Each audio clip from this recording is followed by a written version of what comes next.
30 నిమిషాలలో నొప్పి లేకుండా వేడికోస్ స్వయం చికిత్స ఆవేశ హాస్పిటల్ హైదరాబాద్.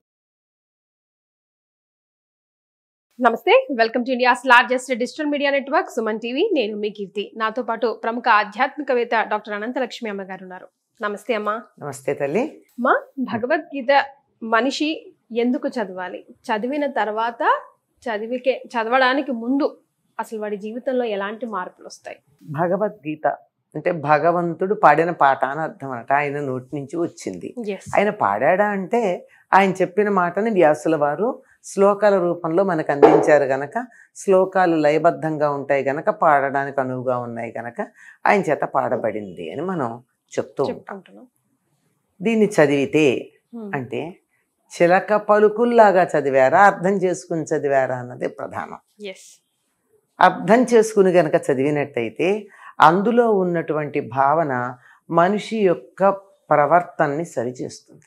ఎట్లా ప్రవర్తించాలో చెప్తుంది. ఏ విధంగా ప్రవర్తించకూడదో అర్థమవుతుంది. అర్థమవుతుందన్న చెప్తుందనలా స్పష్టంగా ఉంటుంది. నిజం చెప్పాలి అంటే దానిని మించినటువంటి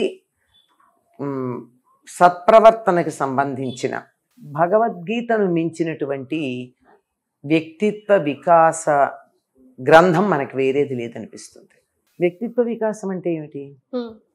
మనిషిలో వ్యక్తి అంటే తనని తను వ్యక్తపరచుకోవడం, తన భావాలని చెప్పగలిగిన వాడు వ్యక్తి. తను ఎన్ని రకాలుగా చెప్తాడంటే మనిషి మాటతో చెప్తాడు, తన వేసుకున్న వస్త్రధారణతో చెప్తాడు, ప్రవర్తనతో చెప్తాడు, చేతులు కదిపే తీరుతో తగ్గించి ఉంటుంది. కళ్ళు, కొంతమంది కళ్ళు ఆర్పుతారు. అన్ని ప్రతి మూమెంట్లో కూడా మనిషి తన యొక్క భావనను వ్యక్తం చేస్తాడు గనక మనిషిని వ్యక్తి అన్నారు. భావనలను వ్యక్తం చేస్తాడు. అటువంటి వ్యక్తతలో ఒక రకమైనటువంటి అందం రావడం, ఒక పరిపూర్ణత ఉండడం మనం కోరుకుంటాం. అందుకే వ్యక్తిత్వ వికాసం అంటారు. అంటే తన భావాలను వ్యక్తం చేసే తీరు ఇంతకు ముందు కన్నా మరింత చక్కగా వికసించి ఉండాలి. మొగ్గ పువ్వులాగా వికసించినట్టు. అలా వికసించటానికి భగవద్గీత మనకి సహకరిస్తుంది. దీన్ని మించినటువంటి వ్యక్తిత్వ వికాస గ్రంథం, పాఠ్య గ్రంథం అని చెప్తా, సరిగ్గా చెప్పాలంటే మరొకట్లేదు.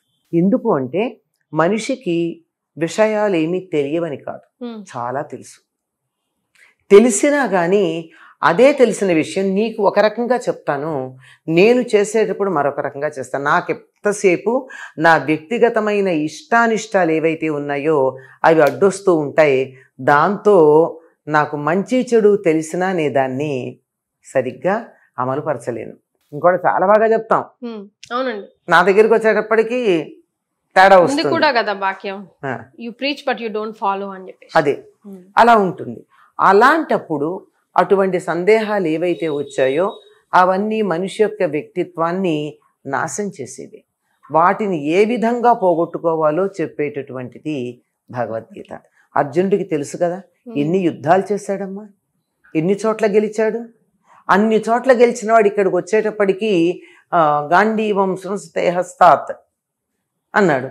నా చేతుల్లోంచి గాంధీవం జారిపోతోంది, వణుకొస్తోంది, నోరు ఎండిపోతోంది, నేను కూలబడిపోతున్నా, నిలబడలేకపోతున్నాను అన్నాడు.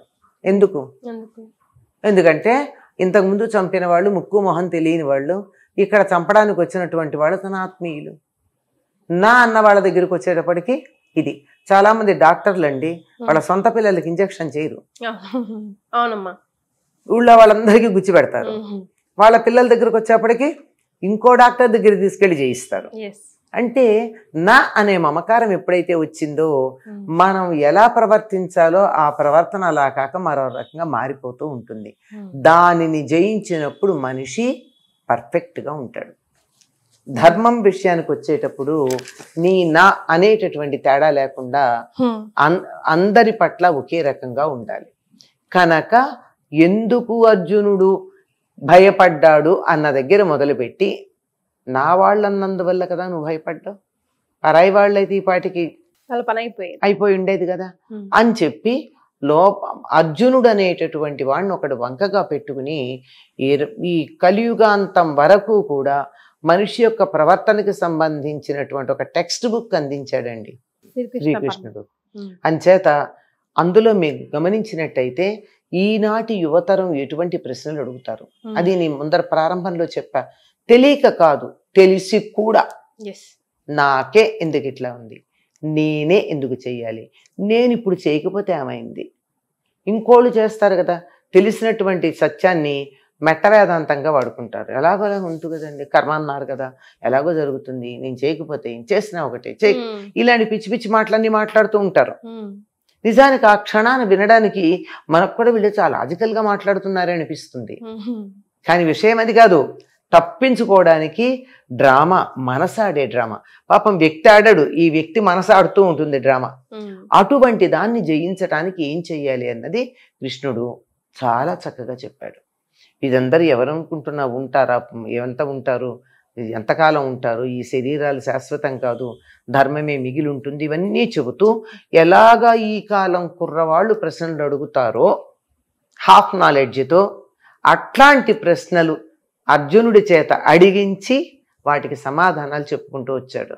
ఇందులో ఎలా ప్రవర్తించాలి, ఎలాంటి ఆహారం తీసుకోవాలి, ఎప్పుడు ఎలా ఉండాలి, ఎవరెటువంటి ఆహారం తీసుకోవాలి, అందరూ ఒకే ఆహారం సరిపోదు, ఎటువంటి వాళ్ళు ఎటువంటి ఆహారం తీసుకోవాలి, అసలు తపస్సు అంటే ఏమిటి, తపస్సు చేయడం అంటే అందరూ ముక్కు మూసుకుని అరణ్యాలకు వెళ్ళి కూర్చోవడమేనా తపస్సు కాదు కదా.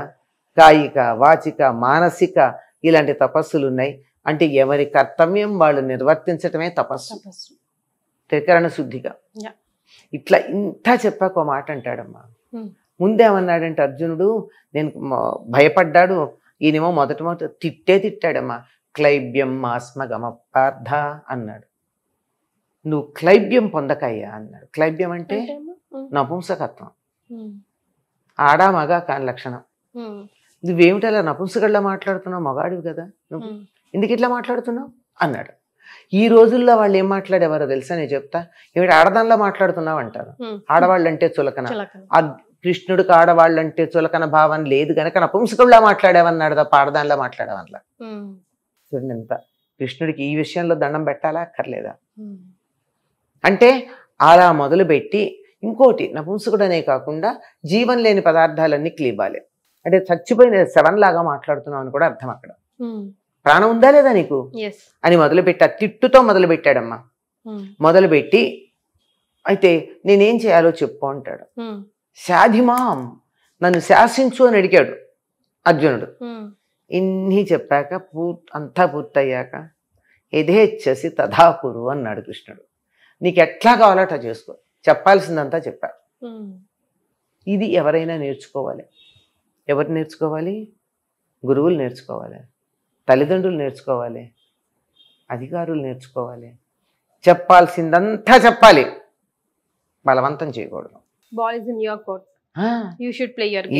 ఇది చేస్తే ఇది లాభం, ఇది చేస్తే ఇది నష్టం, దీనివల్ల ఇలా ఉంటుంది, దీనివల్ల ఇలా ఉంటుంది, నీ ఇష్టం, ఆప్షన్ ఈజ్ యువర్స్ అని చెప్పి యథేచ్ఛసి తథాకురు అన్నాడు. నువ్వు ఏమనుకుంటున్నావు, ఏం కోరుకుంటున్నావో, ఏది మంచో అది చేయమని చెప్పలా. నీకు ఏది ఇష్టంగా ఉంటే చేయమన్నాడు. ధర్మమేదో అధర్మమేదో చెప్పాడు. ఏది ధర్మమో అది చెయ్యంటే ఏమిటి, ధర్మం చేయమని బలవంతం చేసినట్టే కదా. ధర్మ మార్గంలో ఉండమని కూడా బలవంతం చేయలే. ధర్మం చెప్పాడు, అధర్మం చెప్పాడు, ఏం ఉండాలో ఎలా ఉండాలో అన్నీ చెప్పాడు. త్రిగుణాలు, వాటి లక్షణాలు ఇవన్నీ చెప్పుకుంటూ వచ్చాడు.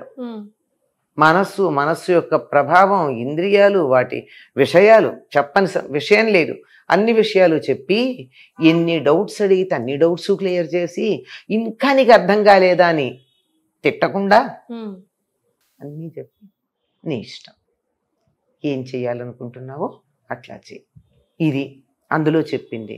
ఇది తెలిసిన తర్వాత ఇది వంట పట్టింది అనుకో, ఊరికి అక్షరాలు చదవడం కాకుండా ఇందులో ఉన్న అర్థం కొద్ది కొద్దిగా, ఒక విషయమే చెప్పా, అన్ని శ్లోకాలు ఉన్నాయి, 701 శ్లోకాలు ఉన్నాయి, వాటి అంతర్థం చెప్పాలంటే ఎక్కడ అవుతుంది కనుక దాంట్లో ఉన్న ఎసెన్స్ 1-2 ఉదాహరణలుగా చెప్పినవి ఏవైతే ఉన్నాయో ఈ మాత్రం అర్థమైతే ఏం చేస్తామమ్మా మనం. పిల్లలే ఉన్నారు, వాళ్ళకి మంచి చెడు చెప్పాల్సినంత చెప్తాం, ఎన్ని ప్రశ్నలు అడిగినా చెప్తాం, ప్రతి ప్రశ్నకి సమాధానం చెప్తాం, చెప్పాలి. తెలియకపోతే తెలుసుకునైనా చెప్పాలి. తెలియకపోతే దేవుడు కళ్ళని నెత్తడుస్తాడు, కళ్ళు పోతాయి, ఇట్లాంటి మాటలు మాట్లాడకూడదు. తెలియకపోతే నాకు తెలియదు, కనుక్కుని చెప్తానని చెప్పి కనుక్కుని చెప్పాలి. ప్రశ్న వేస్తే చెప్పి తర్వాత నీ ఇష్టం అని చెప్పగలగాలి. ఇలా చెప్పినప్పుడు ఏమవుతుందంటే వాళ్ళు చేసిన పనుల యొక్క బాధ్యత మన మీద పడదు, మనకుండదు. లేకపోతే నువ్వు ఇట్టా చెయ్యి అంటే వాళ్ళు చేసిన దానికి ఫలితం సరిగ్గా రాకపోతే బాధ్యత మనది. బాధ్యత వహించగలరా? ఆలోచించి ప్లాన్ చేసుకోవాలి మనమే. అందుకని భగవద్గీత చదివినటువంటి వారు అందులో తామరాకు మీద నీటి బొట్టులాగా అలాగే ఉండాలని చెప్పాడు కదా, పద్మపత్రం ఇవాంభస అంటాడు. తామరాకు మీద ఉన్న నీటి బొట్టులాగా అంటనట్టు ఉండాలి. తామరాకు మీదే ఉంది కానీ తామరాకుతో కలిసిపోలే. అలాగే సంసారంలోనే ఉంటాం, మన పనులన్నీ మనం చేస్తాం, మన కర్తవ్యం అంతా నిర్వర్తిస్తాం, పిల్లలకు చదువులు చెప్పిస్తాం, పెళ్ళిళ్ళు చేస్తాం, వాళ్ళ వ్యవహారాలన్నీ చూస్తాం, వాళ్ళకి ఏ అవసరం వచ్చినా ఆదుకుంటాం, అడిగితే సలహాలు ఇస్తాం. కానీ నువ్వు ఇట్టాగే చెయ్యి అని శాసించాం. కాకపోతే ఇది మంచి ఇది చెడు అని చెప్తాం. అలా ఉండాలి, అలా ఉంటాడు, అలా తయారవుతాడు. ఇది వంట పడితే అలా తయారవుతారు. లేకపోతే 100 సార్లు పారాయణ చేసిన ఇంతే సంగతులు. టేప్ రికార్డర్కో టీవీకో ఎంత పుణ్యమో, టేప్ రికార్డర్లో ఎన్ని మార్పులు వస్తాయో టీవీలో ఎన్ని మార్పులు వస్తాయి. ఇప్పుడు టేప్ రికార్డర్లు పాతబడిపోయాయి కదా టీవీలో.